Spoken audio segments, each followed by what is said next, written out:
Salut la famille, bienvenue pour une nouvelle vidéo. Alors aujourd'hui, on fait mon premier road trip dans ma BMW M3 Touring. On va faire 500 km de Genève à Monaco.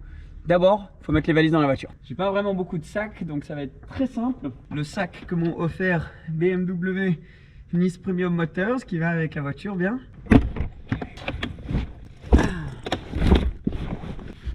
Voilà, pas l'habitude d'avoir trop de place dans les voitures, mais c'est idéal.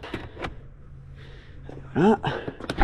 Rappelez-vous aussi un truc cool, c'est que je peux accéder les valises si j'ai besoin directement comme ça. C'est pratique, ou sinon tu peux carrément tout ouvrir. Hop là, allez, ça va être le vrai test pour ces sièges. Là, j'allume ma torche. Ça va être le vrai test pour ces sièges pour voir s'ils sont vraiment confortables. On va avoir 6 heures de route là aujourd'hui. Alors, mon téléphone c'est ma clé, donc je le place juste là. Et après ça, je peux le fermer. Et la voiture elle démarre. Elle reconnaît que c'est Seb au volant parce que la clé est liée à ton profil. Donc mon siège est déjà dans ma position. Elle met dans la température que j'aime. Enfin plein de petits gadgets qui sont quand même assez cool. J'ai hâte pour ce voyage parce qu'une des raisons que j'ai acheté cette voiture, c'était vraiment pour avoir une caisse pratique avec laquelle je peux faire beaucoup de kilomètres. C'est pas une voiture que je vais revendre rapidement. Il y avait pas mal de commentaires qui me demandaient est-ce que c'est une voiture que tu as pris purement investissement? Et non, pas du tout. C'est une voiture que je compte garder un bout de temps et avec laquelle je compte vraiment beaucoup rouler. Même si sur le marché, il y en a qui se revendent pour des bonnes plus-values. Mais bon, c'était pas l'idée, pas le but de cette voiture. Alors, c'est parti. Déjà, caméra 360 très pratique pour sortir des petites places de parking. Et on va mettre l'adresse sur le GPS, CarPlay, donc Waze. Ça, c'est grave pratique. J'ai maintenant passé 200 km avec la voiture depuis que je vous ai vu la dernière fois à tourner dans Genève, quoi. Donc je l'ai pas mal roulé en ville et j'ai appris quelques trucs sur la voiture dont je vais vous parler au cours de cette vidéo. Et d'abord, allons vers l'autoroute. 520 km on a. Pendant qu'on est en ville, juste rapidement, je vais vous dire 2-3 trucs que j'ai remarqué sur cette voiture juste en roulant en ville les derniers 200 km. Et bon, je vais commencer avec des trucs qui sont peut-être un peu moins positifs mais intéressants si toi tu es en train de regarder pour potentiellement t'acheter une M3 ou une Touring.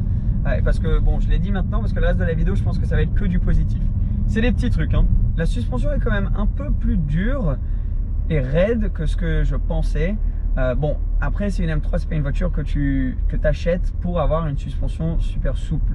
Mais quand même, en roulant en ville, tu sens beaucoup des surfaces. Là à Genève, tu as beaucoup de lignes de tram, tu les sens bien passer. Bon, moi perso, ça me gêne pas du tout. Parce que j'ai pas acheté cette voiture pour avoir une voiture ultra luxe et super confort avec une suspension ultra souple. Je m'y attendais, c'est une M3. Mais si c'est une voiture que tu achètes avec ça en tête, vraiment le confort et tu mets ça en priorité, ben c'est juste à garder en tête. Potentiellement, le fait que j'ai les sièges en carbone, ça affecte ça. Peut-être si tu as les sièges confort, tu le sens un peu moins passer, je suis pas sûr. Je réalise pas comme j'ai jamais pu tester les sièges confort. Mais en tout cas, ces sièges-là, je les trouve plutôt confortables. Donc ça m'étonnerait que ça fasse une si grosse différence. Et je pense que c'est plutôt dans la suspension qui est en full confort quand je roule en ville. Donc il n'y a pas une manière de l'avoir plus souple que ce que j'ai là en ce moment. Deuxième truc, c'est un rayon de braquage qui est pas, enfin, il est pas horrible, mais il est juste à garder en tête. C'est une voiture très longue. Donc la largeur, ça a été une bonne surprise. Elle fait moins large, tu as moins la sensation de largeur que ce que je pensais et j'avais un peu peur de ça parce que tu vois des photos avec les grosses ailes arrière, je me disais est-ce que ça va être galère en ville, elle va être super large la voiture. Non, bon tu as un peu peur quand tu te gares parce que tu as des super belles jantes qui peuvent frotter très facilement, mais à part ça, la voiture au niveau de la largeur, c'est pas grave, c'est sûr qu'elle est longue. Ça c'est une chose avec la Touring et tu ressens ça un peu avec le rayon de braquage. Je me suis retrouvé dans 2-3 situations où je me suis quand même dit, je pensais qu'elle allait pouvoir le faire en un coup et ce n'était pas le cas. Pareil, moi perso, ça ne me gêne pas. Je le dis juste comme ça pour vous tenir au courant. Un autre truc que pour le coup je trouve dommage, c'est le fait que sur la Touring, il n'y ait pas en option le toit en carbone ou le toit panoramique. Aucun des deux est en option sur la Touring. C'est un toit comme ça, classique. Là je l'ai fini en piano noir, couvert aussi d'un PPF. Mais en gros tu ne peux pas avoir le carbone Bon, c'est sur la Sédan et sur la M4 coupé, tu as cette option carbone. Beaucoup sont venus optionner carbone. C'est esthétiquement, c'est très beau, mais aussi c'est plus léger, donc ça rabaisse le centre de gravité de la voiture, ce qui n'est pas mauvais pour le comportement de la caisse. Déjà que la Touring a bien sûr un peu plus de poids, le fait que tu ne peux pas avoir le toit en carbone, ça ramène le centre de gravité de la voiture un peu plus élevé. Encore une fois, je ne l'ai pas trop ressenti pour l'instant parce que je l'ai que conduit en ville, elle est encore en rodage, donc je n'ai pas pu vraiment pousser la voiture et c'est à ces moments-là qu'on le ressentirait plus. Mais c'est à garder en tête. Une chose qui, pour l'instant, en roulant en ville, j'ai ressenti plus, c'est le fait de ne pas avoir le toit panoramique qui aurait été sympa pour les passagers arrière. Celle-ci est optionnée avec les vitres teintées arrière, c'est très beau de l'extérieur, mais ça veut dire que c'est quand même assez sombre à l'arrière, juste là, pour les passagers. Parce qu'il n'y a pas ce toit panoramique qui laisse rentrer beaucoup de lumière et qui donne un aspect moins claustrophobe à la banquette arrière pour les passagers qui sont derrière. Bon, c'est des petits détails, mais c'est juste des petits trucs à noter que j'ai remarqué. Un point positif pour les passagers arrière, c'est que ces sièges carbone sont quand même très fins. Donc, tu as beaucoup de place pour tes jambes.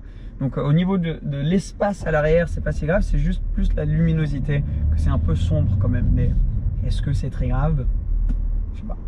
Je suis sûr que de toute manière, beaucoup de gens ne prendraient pas le toit panoramique et plutôt le toit carbone pour le poids et le look. Si c'était en option. Mais bon, c'est dommage de ne pas avoir le choix de aucun des deux, quoi. C'est ce toit-là, comme ça, sans panneau, sans carbone. Peut-être que c'est, je me disais, peut-être que c'est parce que ça flexerait trop, comme elle est plus longue la voiture, que c'était compliqué d'avoir un toit en verre ou un toit en carbone. Je sais pas. Mettez en commentaire pourquoi vous pensez que BM aurait fait ça. Bref, je vais commencer à rouler un tout petit peu. Ça va être intéressant de voir les litres au 100 qu'on réussit à atteindre. Je laisse la voiture en full confort, full efficient, ça s'appelle, pour ce trajet, pour vraiment voir en roulant normalement sur un trajet de, j'avais dit 540 km tout à l'heure, mais en fait c'est 632. Donc sur un voyage de plus de 600 km, ce qu'on a en termes de litres au 100. Pour l'instant, j'ai une autonomie de 248 avec un plein. J'ai la moitié du plein. Allez, on se retrouve dans un petit peu la fin. Et d'un coup, en tout cas pour vous, il commence à faire nuit dehors. J'ai roulé un petit peu et c'est vraiment super agréable. On en a parlé pendant ma première conduite un petit peu où j'avais testé déjà le Drive Assist Pro ou Plus. J'oublie tout le temps lequel c'est, si c'est Pro ou Plus. Bref, l'option du régulateur de vitesse qui est vraiment... enfin, il est top parce que souvent c'est régulateur automatique, tu sais, oui. Il tourne pour toi et ça freine et ça accélère pour toi. C'est pas très intuitif et je suis pas un énorme fan parce que souvent tu es à ta vitesse, d'un coup il y a quelqu'un qui se met devant, là, bam, elle freine d'un coup la voiture. Après quand il bouge, ça réaccélère d'un coup. Bon, en l'occurrence pile quand je le fais, bien sûr la voiture elle se met à le faire, mais en général ce système là il est beaucoup plus prévisible que sur d'autres que j'ai pu tester. Et donc ça rend un voyage comme ça agréable parce qu'en vrai je suis en train de quasi rien faire. C'est la voiture qui gère presque tout. Bon, je garde les mains sur le volant, tu vois, de temps en temps elle m'en rappelle comme elle vient de faire là, de bien garder les deux mains sur le volant. Mais je suis totalement relax parce qu'en vrai elle gère bien ce qui se passe sur la route, elle freine d'une manière qui est souple, enfin c'est pas tout d'un coup. Par contre, comme vous avez entendu tout à l'heure, quand elle accélère d'un coup, ça je pense, et je sais pas si c'est à voir avec le rodage de la voiture, mais en gros je crois que c'est le moteur est calibré pour que la plupart du couple arrive plus haut dans les tours. Et donc du coup quand tu es en 8e, parce que c'est une boîte auto à 8 vitesses, quand tu es en 8e et que tu as besoin de dépasser quelqu'un d'un coup, il n'y a pas assez de couple quand tu es à 1500 ou 2000 tours minute. Donc la voiture doit descendre 2-3 vitesses pour trouver la puissance, pour te donner l'accélération directe. Et ça, peut-être qu'une 340i ou un moteur qui est plus tourné vers du couple bas dans les tours serait mieux adapté à ce type de conduite sur l'autoroute, tu vois, ou en 8e ou sur l'autoroute, tu peux accélérer et tu as la puissance plus accessible directement sans devoir descendre de vitesse d'un coup et avoir l'impression que tu vas décoller. Donc bon, c'est une M3, elle n'a pas été développée nécessairement pour faire que de l'autoroute, mais c'est un truc qui est intéressant, il faut s'y habituer. Bon, elle n'a pas l'air de consommer énormément parce qu'il me reste encore 177 km d'autonomie, mais on va s'arrêter dans pas longtemps et je vais pouvoir voir la consommation jusqu'à maintenant. Et comme on a fait pas mal de villes tout à l'heure et là de l'autoroute, ça va faire l'équivalent un peu d'une consommation mixte. On va tester ça, voir à peu près où on en est. 98, il y a 98, oui, super, ok, parfait. Alors, 125 d'autonomie. Où est-ce que je peux voir combien j'ai consommé là. Waouh, où est-ce que je peux trouver cette info? Ça, c'est le genre de truc qu'il faut apprendre. Non, c'est pas ça. Wow. Ok, alors moyenne de consommation de 10 litres 8. Ok, en 3h21 de conduite. Ok, bon, 10 litres 8, ça va hein, franchement. Pour une voiture à 510 chevaux, maintenant on va voir le prix du plein. Et après, l'autonomie que ça me donne.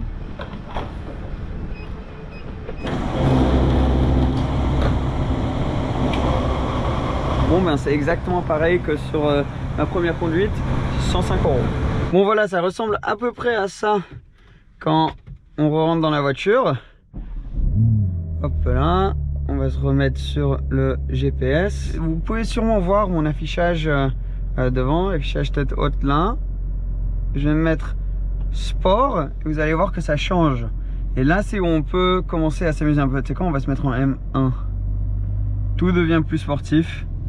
Et c'est là où, bon, on est en rodage, mais les sorties de station ou les péages, c'est les endroits où on peut accélérer un tout petit peu. Hein. Les palettes qui sont liées au volant, ça c'est agréable. Donc elles tournent bien avec le volant, elles sont grosses les palettes. Oh, oh. Tu sens qu'elle veut y aller la voiture. Hein.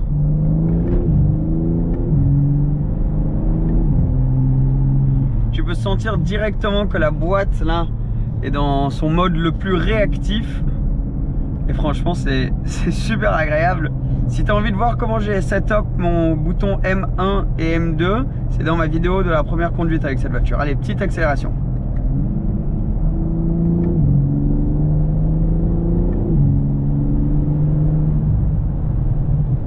Voilà, on monte pas beaucoup dans les tours, mais c'est pour protéger le moteur pendant son rodage. Et là, on va se remettre donc M-Mode Road. Et tout va se remettre comme d'habitude. Bam, drive. Et c'est reparti pour de la route.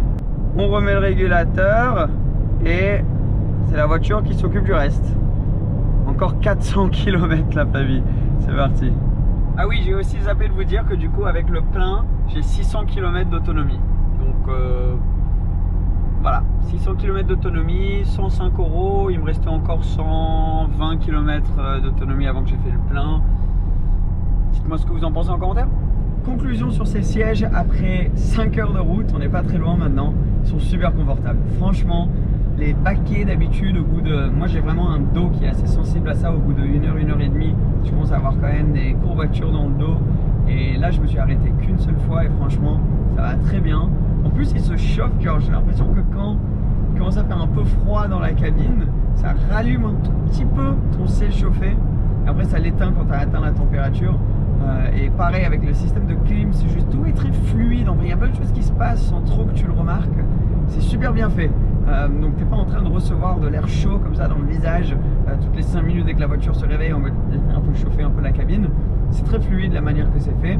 Pareil avec les phares avant, ça met les pleins phares, tu sais, quand il n'y a personne autour. Et après dès qu'il y a une voiture qui apparaît au loin là-bas, la voiture elle détecte et elle met les phares de route, phares normaux. Mais pareil, d'une manière où tu le remarques pas. J'étais en train de conduire, franchement au bout de 2h30 j'étais là, je me suis dit ah putain, depuis tout à l'heure elle est en train de faire ça. Donc tout est très bien fait, comme avec le système de régulateur dont j'arrête pas de parler, mais voilà. Par contre un truc, c'est que mon téléphone surchauffe dans le chargeur à induction juste là en dessous. En fait il faut mettre le téléphone là pour démarrer la voiture, mais après j'ai l'impression que même avec le cache ouvert, ça surchauffe tellement que moi je l'ai mis dans la portière en bas là. Si t'as pas besoin de charger, que tu as assez de batterie, je trouve que c'est mieux parce que franchement ça commence à faire très chaud là-bas en bas. Mais bon, c'est des petits détails.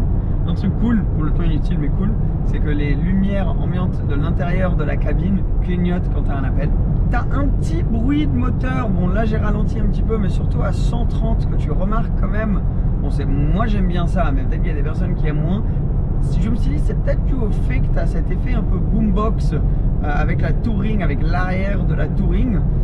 Bon, je sais pas, j'ai pas eu la chance de conduire la Sedan pour pouvoir comparer. Mais il y a ce petit bruit de drôlement d'échappement que tu entends quand même quand tu es à 130 et que tu n'as pas mis la musique. Parce que franchement, une fois que tu as mis la musique, le Harman Kardon qu'il y a là-dedans est juste incroyable. Il est en option.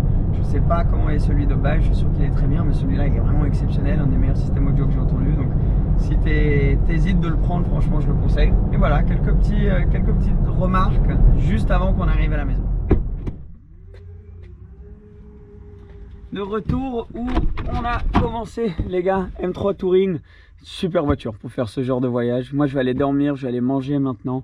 Mais en tout cas, franchement, pour l'instant, sans faute de la part de la M3 Touring. Si tu veux plus de contenu avec cette voiture, abonne-toi. Parce qu'il y a plein de vidéos qui arrivent, il y a la livraison, il y a le PPF, il y a la première conduite qui sont déjà en ligne. Mais abonne-toi si tu n'as pas envie de louper d'autres vidéos avec la M3 Touring. On va tester ce coffre parce qu'aujourd'hui c'était pas vraiment en test, on va faire plein de choses. Toujours loin du rodage par contre, parce que là j'ai que 750 km, il m'en faut 2000. Mais bientôt, allez, à la prochaine la famille, merci beaucoup, ciao ciao.